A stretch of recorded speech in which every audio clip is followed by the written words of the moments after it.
My name is Bailey Alderson, and this is my second year interning with FCA. I've been a character coach for 3 different teams. So the first day that I went to character coach South Warren's middle school basketball team, I was so pumped. And during that optional FCA time with the team, a few of them just wanted to stay back, towards the back of the group.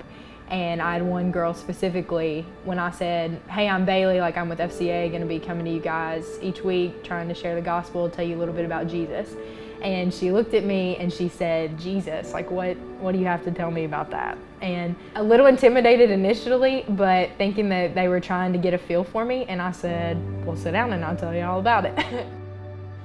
When I found out, when Bailey came and I found out her whole thing or what she does when she comes, I was like, can we just get to basketball? I ain't know how to come in. I came to practice for basketball. I wasn't really too concerned on the whole aspect of her coming and, we're talking about Christ and stuff in school at least. So about halfway through this season of me working with the girls, Alea began to start asking questions. And I remember one day specifically, I was talking to the girls about attitude on and off the court and how we're called to treat people with love, even though they may not give that back to us, and with respect. And she stopped me while I was talking and said, hold up, you're telling me I have to respect people that don't give it back to me. I have to love people that don't love me. And I got to share with her how, that's what Christ did for us. And though we don't deserve that love, He gave it for us. So in turn of that, we're supposed to love people and respect them, specifically that day talking about coaches and our teammates. And you could just physically see the wheels turning in her head. So as the weeks went on past that, it was almost every week she was sitting there and you could just tell that she was thinking on the things that were being said. I did learn something every time Bailey did come, and we did a part of the Bible and we'll talk about it and try to reflect it on basketball too.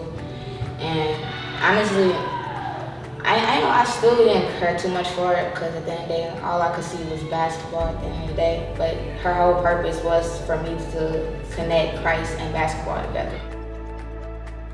So after the season was over, I began working with the softball team, some new girls, but I still had that basketball team, Alea specifically, on my mind.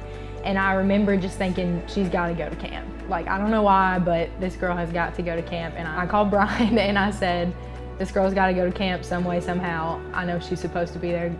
God has told me she is supposed to be there. And called her, and she was pretty timid about it again. She was like, I don't really know about it. Well, when Bailey, talked to me about FCA camp, keep in mind, I only kept on hearing basketball and sports. I was like, oh, yeah. And then I feel like God kind of did that because either if it was not involved with athletes or anything, I probably wouldn't have camp. So the first day, her huddle leader came to me after a couple hours into the camp and was telling me that she didn't want to be with the group, that she was in a room all by herself, didn't have a roommate, that she didn't want to participate in the games, sitting down during worship service, was just not wanting to be there at all. When I was going to Diddle, the first day when I was getting preached to, I was like, I was feeling some type of way. It was this is my first day and I was not about Christ for real. First day went on, ended out, the second day came around, and she actually got to play against my team in basketball, which is her favorite thing in the world. So at that point, her character coach came back to me and said, hey, I just wanted to let you know that last night, Alea really opened up to me and I got to share the gospel with her. It's the last service and Ken Watson is bringing the house down, preaching the gospel. And he told us all to close our eyes and to pray. And he said the words, some of you should have come up last night and prayed and you didn't, but I'm gonna give you that opportunity again. I was like, this is meant for me. This is meant for me. She was sitting probably 4 rows down from me, but in perfect eyesight. And Ken said amen, and I raised up my head. And he said, if you know that you need a relationship with the Lord and you don't have one and you want to accept Him tonight, come down in front of the stage.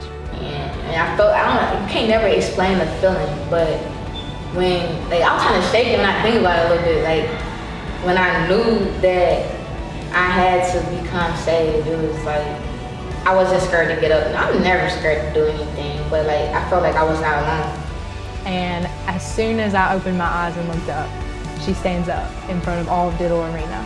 And she walks down in front of all these people proclaiming, you know, I don't have that and I want that. I want to know the Lord. And I lost it. And then like after the whole doodle and me getting saved, I just became a different person.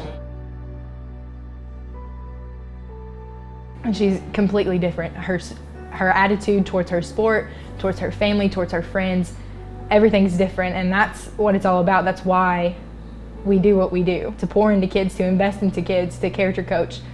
That's why we do, because the effects of it are eternal.